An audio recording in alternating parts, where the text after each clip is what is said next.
Being in foster care for a child is like walking around with a big sign on your head that says, I'm unwanted and I'm unloved.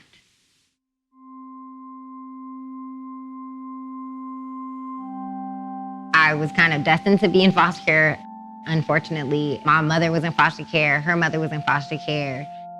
Prior to me being born, my older sister actually was already in foster care. And my earliest memories, everything was foster care.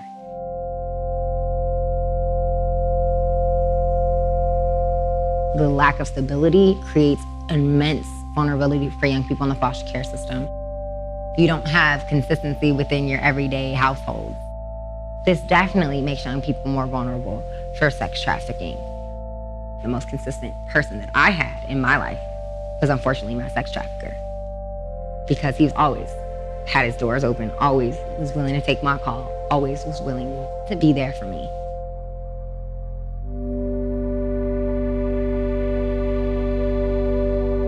Every time I laid down with a man who was raping a child, and many times knew that I was a child, I not only took on his spirit, took on his infidelity, his dirt, his wife's trauma, his kids. I took all that into my body. And it's like mentally, I know I'm in a safe space. I'm a child. I know this person. I know this space. I know this amazing guy. And I'm with you. But it's just like... Young people normalize the idea of being used for financial gain because they're already going through that in foster care. And a lot of times you'll have these foster parents who don't really care, and they'll tell you, I don't care about what happens to you as long as I continue to get my check. And this is all about keeping somebody happy through payment. Somebody's gonna get paid one way or another, you know, and so this definitely makes young people more vulnerable for sex trafficking. And a lot of times these kids aren't gonna be okay. Yeah. They're not. Yeah. You're gonna have to meet them where they're at, meaning like meet them where they're at in their moment of crisis, in their moment of like, I don't know what, you know what I mean? Like, there's no such thing as a child prostitute. Because these are children that were manipulated, coerced, forced, and many times threatened with physical danger if they weren't doing what was told to be done.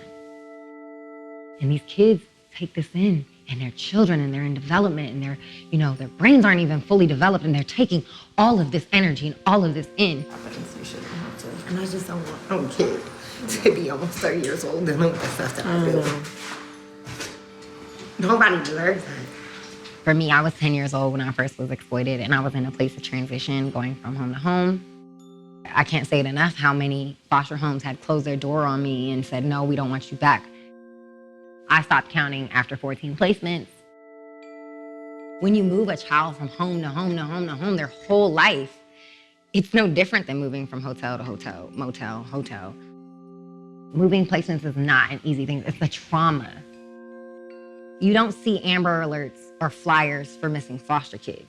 What that means is the sex trafficker could continue to sell you without fear of prosecution or without fear that someone's gonna notice you, because they're not going to, because nobody's looking for you.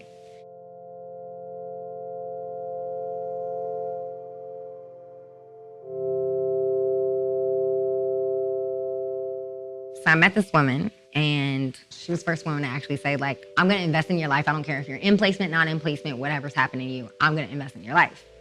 And I was like, yeah, Because once I leave this foster home, literally today, not gonna hear from you. You're not even like worried about me, whatever. But this woman actually like maintained her word, and she actually showed up for me. So this woman actually like helped me get an ID, which really changed a lot for me, just like my ideology, my perspective, my internal self. She went through the training, and she actually became a CASA just to take me on. And that was one of the most amazing things that I think anybody has ever done.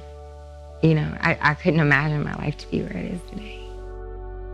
I wanted something different. I used to pray to God, either take me now or make a change. I think it was that. I think it was this woman in my life that showed up out of nowhere and kept her word and wasn't a paid person and didn't have these systematic restraints on her. That's the power that CASA workers have. You can be that hope in the darkest and dimmest situations when nobody's actually listening to the youth. These are young people that don't have that one person, that one consistent person in their life. And you have the opportunity to be that first safe person in that young person's life.